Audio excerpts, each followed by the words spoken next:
नमस्कार दोस्तों, मैं शुभमन सोलंकी अपने YouTube channel law testing plus में आपका स्वागत करता हूं। आज मैं आपसे भारतीय दंड प्रक्रिया संहिता 1973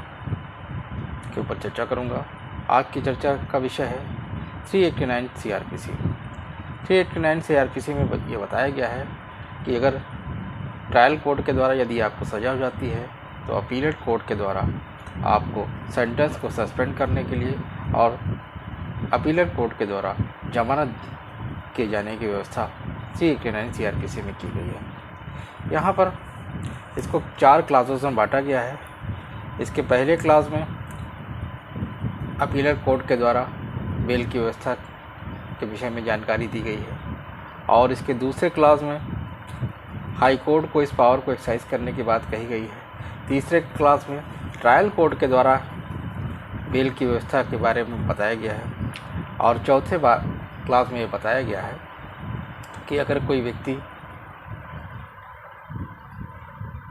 बेल के दौरान जेल के बाहर रहता है तो उसको सज़ा में उसको शामिल नहीं किया जाएगा।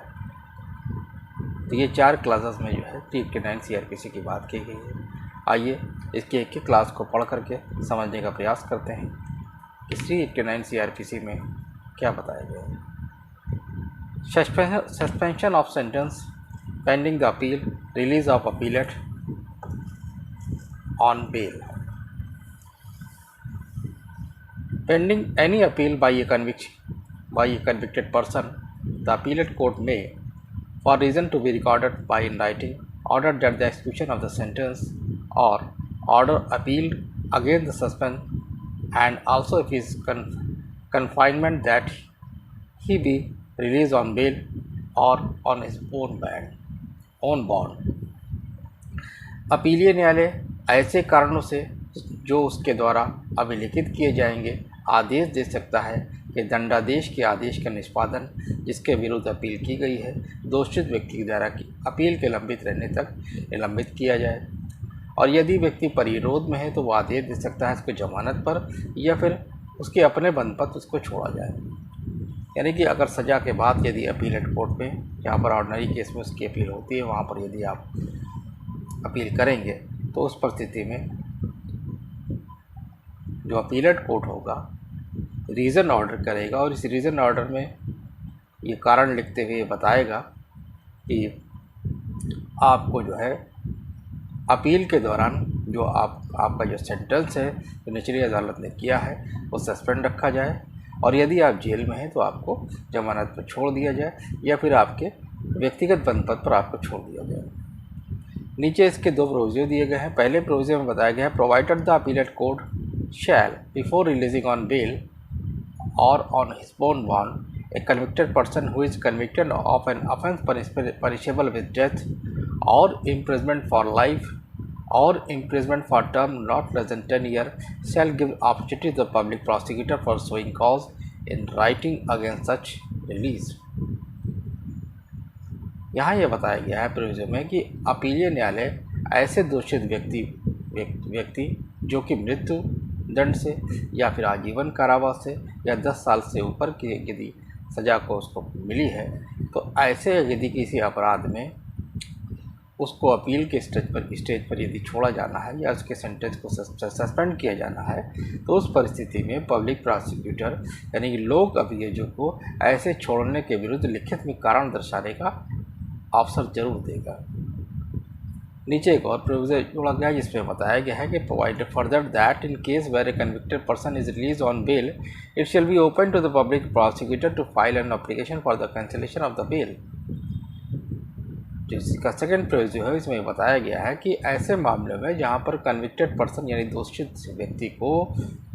जमानत पर छोड़ा जाता है तो पब्लिक प्रोसिक्यूटर जमानत रद्द किए जाने हेतु तो आवेदन कर सकता है। यहाँ पर पब्लिक प्रोसिक्यूटर के पास एक राइट आ जाता है कि वो बेल कैंसिलेशन को मूव कर सकता है यदि उसे आवश्यक प्रतीत होता है। क्लास 2 में बताया गया है the power conferred by this section on an appellate court may exercise also by the high court in case an appeal by a convicted person to a court subordinate thereto। अपीलीय न्यायालय को इस धारा द्वारा प्रदत्त शक्ति का प्रयोग उच्च न्यायालय भी किसी ऐसी अपील के मामले में कर सकता है जो किसी दोषित व्यक्ति द्वारा उसके अधीनस्थ न्यायालय में की गई है। यहाँ पर हाई कोर्ट इस सेक्शन में दी गई पावर को इस्तेमाल करने की बात कही गई है। क्लास 3 में बताया गया है where the convicted person satisfies the court by which he is convicted that he intended to present an appeal, the court shall, where such person being on bail is sentenced to imprisonment for a term not exceeding 3 years, or where the offence of which such person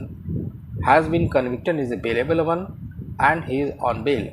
order that the convicted person be released on bail। जहाँ दोषित व्यक्ति द्वारा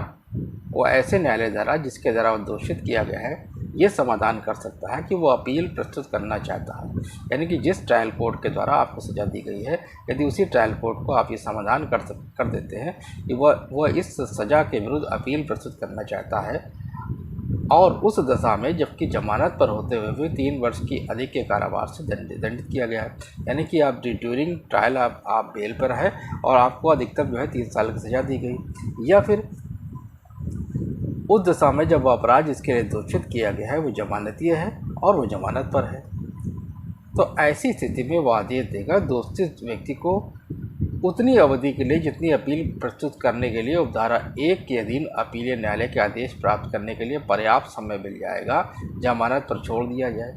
और जब तक वह जमानत से इनकार करने के विशेष कारण न हो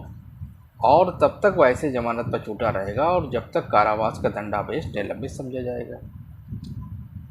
Unless there is a special reason for refusing bail for such period as will afford sufficient time to present the appeal and obtain the order of the appellate court under subsection 1, and the sentence of imprisonment shall so long as he is so released on bail be deemed to be suspended। यहाँ पर यह बताया गया है कि अगर अपराध इस टाइप का है जिसमें ट्रायल कोर्ट के द्वारा 3 वर्ष के द्वारा अधिकतम 3 साल की आपको सज़ा दी गई है और ड्यूरिंग ट्रायल आप जमानत पर हैं, या फिर जमानती अपराध है और आप जमानत पर हैं, तो उस कंडीशन में आपको जो है ट्रायल कोर्ट, यदि आप ट्रायल कोर्ट को ये समाधान कर देंगे कि आप अपीलेट कोर्ट में आप अपील करना चाहते हैं, तो वो ऐसी जितनी अवधि के लिए अपील प्रस्तुत करने का समय होगा उस अवधि के लिए आपको जमानत पर छोड़ देगा, और यदि जमानत पर इनकार करता है तो उसके लिए विशेष कारण होंगे जो कि वो लिखित में अपने ऑर्डर में लिखेगा, और जब तक वो जमानत में छूटा रहेगा तब तक ये जो ट्रायल कोर्ट के द्वारा जो दंडादेश दिया गया है वो निलंबित समझा जाएगा। अब इसे क्लास 4 पे चलते हैं। Where the appellant is ultimate sentence to imprisonment for a term और imprisonment for life, the time during which is so released shall be excluded in computing the term for which is so sentenced. जब गत्वा अपीलार्थी को ऐसी अवधि के कारावास या आजीवन कारावास का दंडादेश दिया जाता है तब वह समय जिसके दौरान वह छूटा रहता है उस अवधि की संगणना करने में जिसके लिए उसे दंडादेश दिया गया है हिसाब में नहीं लेगा, यानी जब आप जेल में रहेंगे तो सज़ा की अवधि में उसकी गणना नहीं की जाएगी। तो ये आज आपने देखा कि आज मैंने आपसे 389 CRPC पे चर्चा की। 389 CRPC अपील लंबित रहने के दंडादेश के निलंबन और अपीलार्थी को जमानत पर छोड़े जाने की बात कहता है। यदि आपको मेरे अन्य लेक्चर के नोटिफिकेशन समय से प्राप्त करने हैं तो मेरे चैनल को सब्सक्राइब करें, लाइक करें, शेयर करें, और यदि आपको मेरा चैनल समझ में आता है तो इसको अपने साथियों को भी शेयर करें। तब तक के लिए जय हिंद, जय भारत।